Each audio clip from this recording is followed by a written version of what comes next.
and the power of money is ever present and is gravely to be regarded.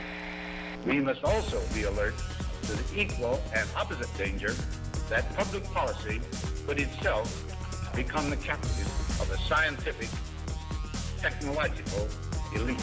We cannot mortgage the material assets of our grandchildren without risking the loss also of their political and spiritual heritage.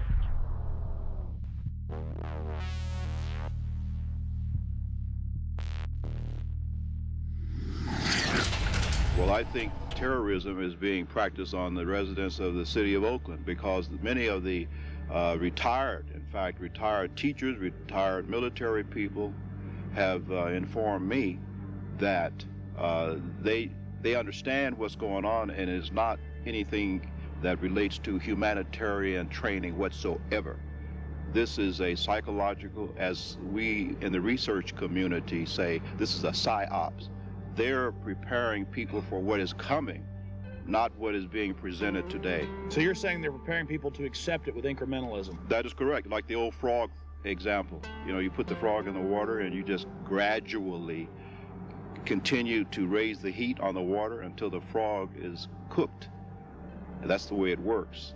The problem is that the local people in general, just will not take their heads out of the sand. I'm going to tell everyone I can, listen, we have a serious problem. And it's called a police state. It's called a police state.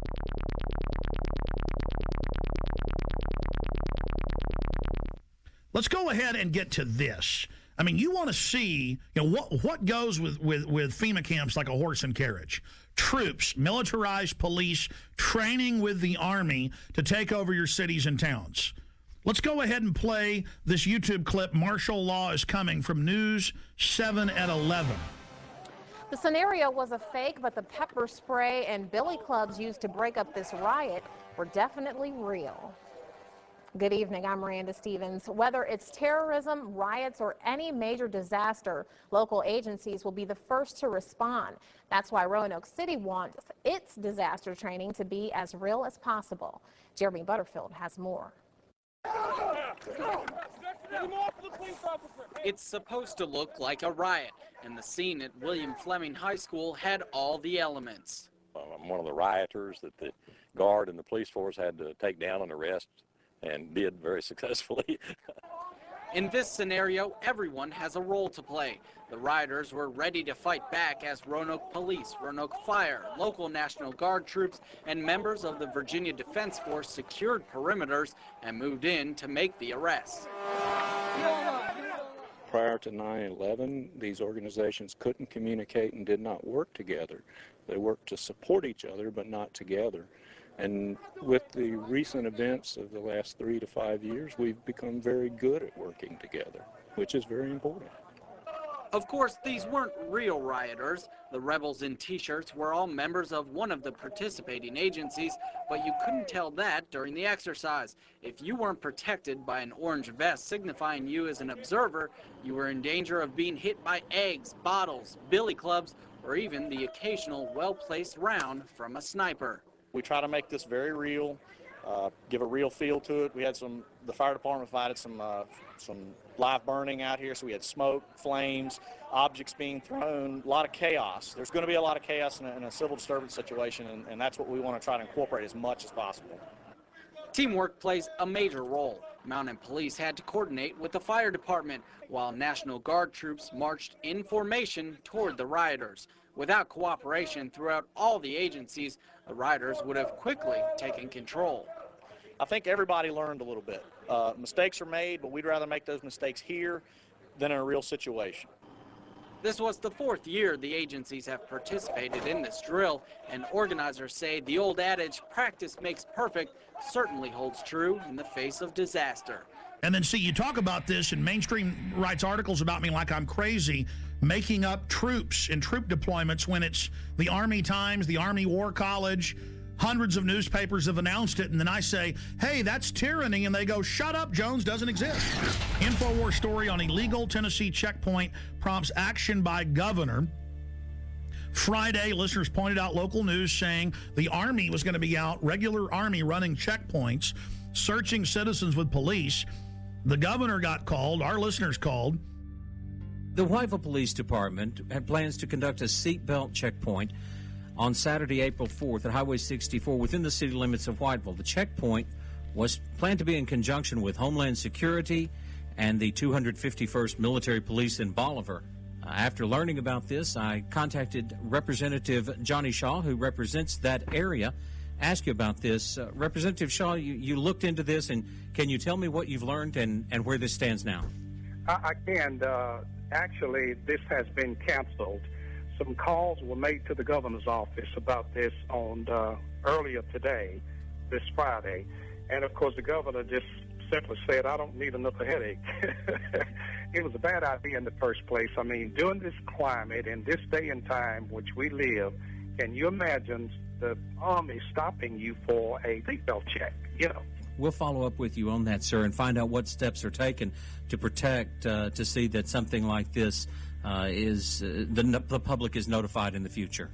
Definitely we will, because the public should have been notified if it was going to happen, and I'm going to make sure that I call all of the local authorities and ask them not to do this anymore, but if they should even attempt to make sure that they contact people like myself and make sure that people are notified as to what is going to happen. Representative John Shaw just joins us for a few minutes, representative from Tennessee, District 80. Sir, thank you for coming on with us. Sure, you're welcome. Thank you for having me, Alex.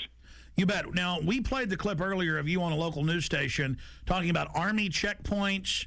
The governor found out, thanks to you and others, and canceled it. Can you just in a nutshell tell us exactly, specifically what was going on?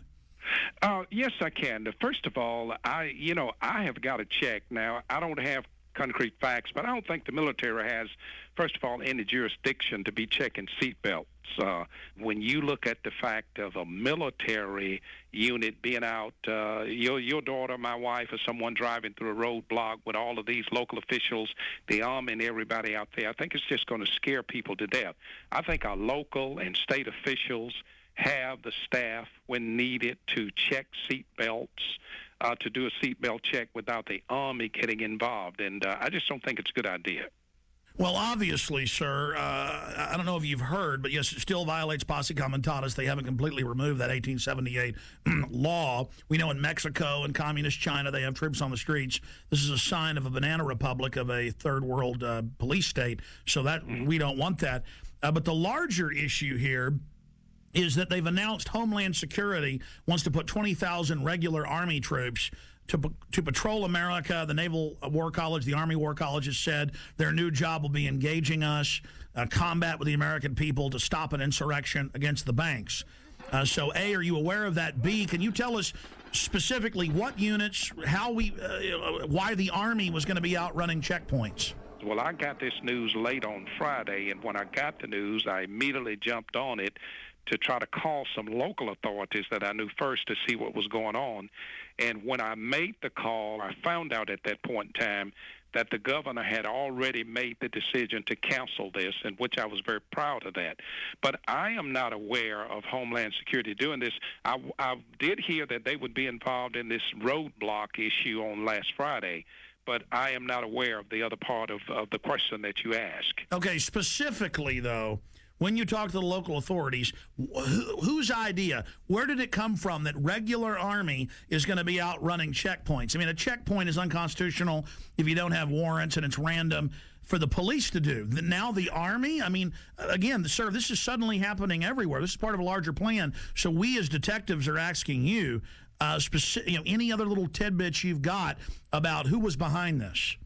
Well, and I don't know, Alex. I can't answer that question other than the fact that it was going to take place in a little area of my district in a town called Whiteville, Tennessee, which would lead me to believe or to assume that the chief of police there was the one who orchestrated this idea. Was the state involved?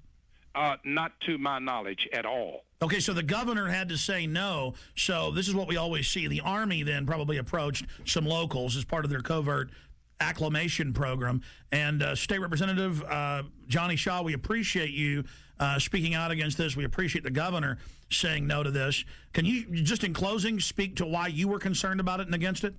Well, again, I was concerned because